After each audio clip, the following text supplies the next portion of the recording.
11월 17일 목요일 아침 묵상의 시간입니다. 오늘 우리에게 주시는 하나님 말씀은 구약 성경 다니엘 8장 1절에서 14절까지 말씀입니다. 나 다니엘에게 처음에 나타난 환상 후 벨사살 왕 제3년에 다시 한 환상이 나타나니라.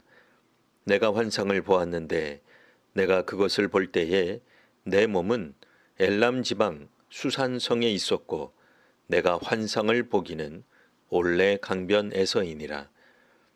내가 눈을 들어 본즉 강가에 두 뿔 가진 순양이 섰는데 그 두 뿔이 다 길었으며 그중 한 뿔은 다른 뿔보다 길었고 그 긴 것은 나중에 난 것이더라. 내가 본즉 그 순양이 서쪽과 북쪽과 남쪽을 향하여 받으나 그것을 당할 짐승이 하나도 없고 그 손에서 구할 자가 없으므로 그것이 원하는 대로 행하고 강하여졌더라. 내가 생각할 때에 한 순념소가 서쪽으로부터 와서 온 지면에 두루 다니되 땅에 닿지 아니하며 그 염소의 두 눈 사이에는 현저한 뿔이 있더라. 그것이 두 뿔 가진 순양 곧 내가 본 바 강가에 섰던 양에게로 나아가되 분노한 힘으로 그것에게로 달려가더니 내가 본즉 그것이 순양에게로 가까이 나아가서는 더욱 성내어 그 순양을 쳐서 그 두 뿔을 꺾으나 순양에게는 그것을 대적할 힘이 없으므로 그것이 순양을 땅에 엎드려뜨리고 짓밟았으나 순양을 그 손에서 벗어나게 할 자가 없었더라. 순염소가 스스로 심히 강대하여 가더니 강성할 때에 그 큰 뿔이 꺾이고 그 대신에 현저한 뿔넷이 하늘 사방을 향하여 났더라.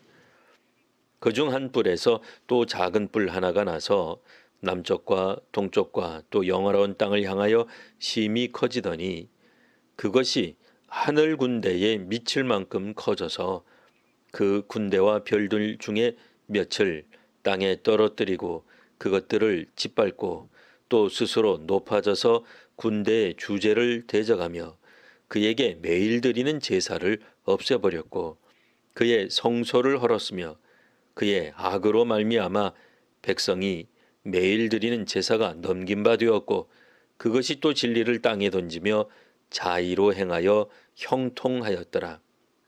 내가 들은즉 한 거룩한 이가 말하더니 다른 거룩한 이가 그 말하는 이에게 묻되 환상에 나타난 바 매일 드리는 제사와 망하게 하는 죄악에 대한 일과 성소와 백성이 내준 바 되며 짓밟힐 일이 어느 때까지 이를꼬 하매 그가 내게 이르되 2300주야까지니 그때에 성소가 정결하게 되리라 하였느니라.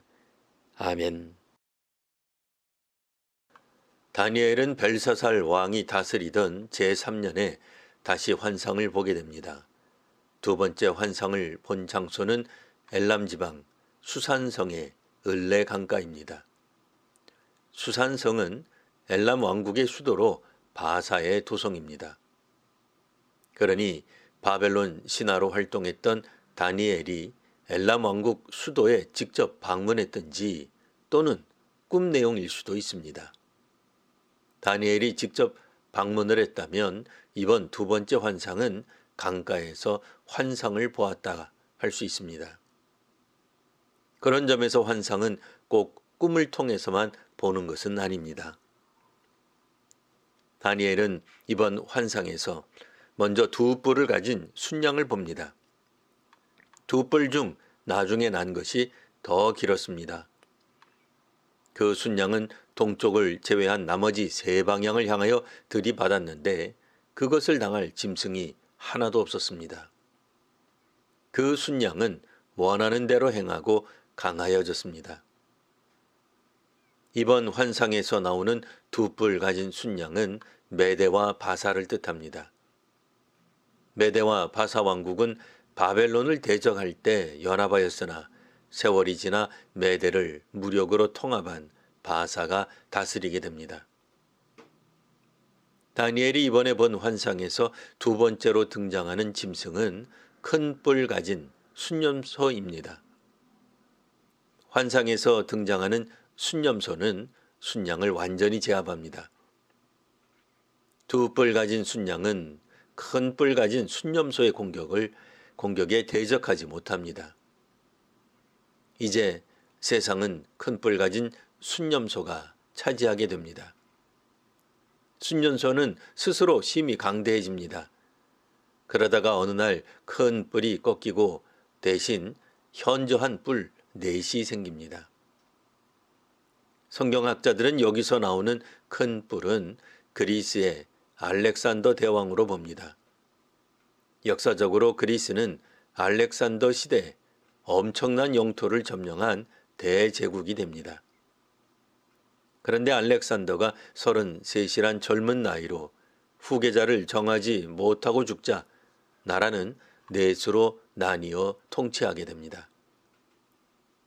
네 뿔 중 한 뿔에서 작은 뿔 하나가 나오는데 그 영향력이 점점 확대됩니다. 그 작은 뿔은 스스로 높아져서 군대의 주제를 대적하며 그에게 드리는 제사를 없애며 그의 성소를 헐게 됩니다. 이렇게 작은 뿔은 사악한데도 어찌된 일인지 작은 뿔은 하는 일마다 형통합니다. 매일 드리던 제사는 사악한 작은 뿔 때문에 2300주야 즉 1150일 동안 중단될 것입니다. 다니엘은 전쟁에서 패망한 망국 백성이었습니다. 이스라엘 전통을 끝까지 고수했던 유다 왕국을 바벨론이 멸망시켰습니다. 영원할 줄 알았던 바벨론은 이번 환상에서는 아예 등장조차 하지 않습니다. 이번 환상은 아예 바벨론이 망하고 난 후 세계를 묘사하고 있습니다. 두 뿔 가진 순양이 세상을 다스리죠. 그런데 두 뿔 가진 순양도 영원하지 않습니다. 순양 다음에는 큰 뿔 가진 순념소가 등장합니다. 우리는 역사를 통해 과거에 강력했던 제국과 나라들에 대해 알고 있습니다. 경제적으로, 군사적으로 강했지만 그 강함이 지속된 나라는 없습니다. 영원한 권력과 정권은 없습니다. 종교를 무시하던 강력한 정권은 1150일 만에 끝나게 될 것입니다. 앞선 본문에서 한때와 두때와 반때는 성도들이 박해를 당하는 기간이었습니다. 오늘 본문에서 1150일도 그처럼 종교가 차별을 당하는 기간입니다. 그러므로 성도들은 현재의 고난에 낙심하여 하나님을 떠나지 말아야 합니다. 고난과 고통이 매우 무거운 것이지만 인내하고 견디면 반드시 마지막 날, 심판의 날, 새 나라를 보게 될 것입니다. 기도하겠습니다. 하나님, 다니엘이 살던 시대에는 바벨론의 멸망을 생각하기 어려웠을 것입니다. 영원히 다스리고 군림할 줄 알았던 제국과 나라들이 또 왕권과 전권들이 역사 속에서 사라짐을 봅니다. 하나님께서 이 역사를 다스리시고 주관하심을 믿습니다. 이 땅의 권력자와 정권들이 하나님을 경외하게 하옵소서. 고난과 고통을 당하는 성도들을 오늘도 긍휼히 여겨 주옵소서. 예수님 이름으로 기도합니다. 아멘.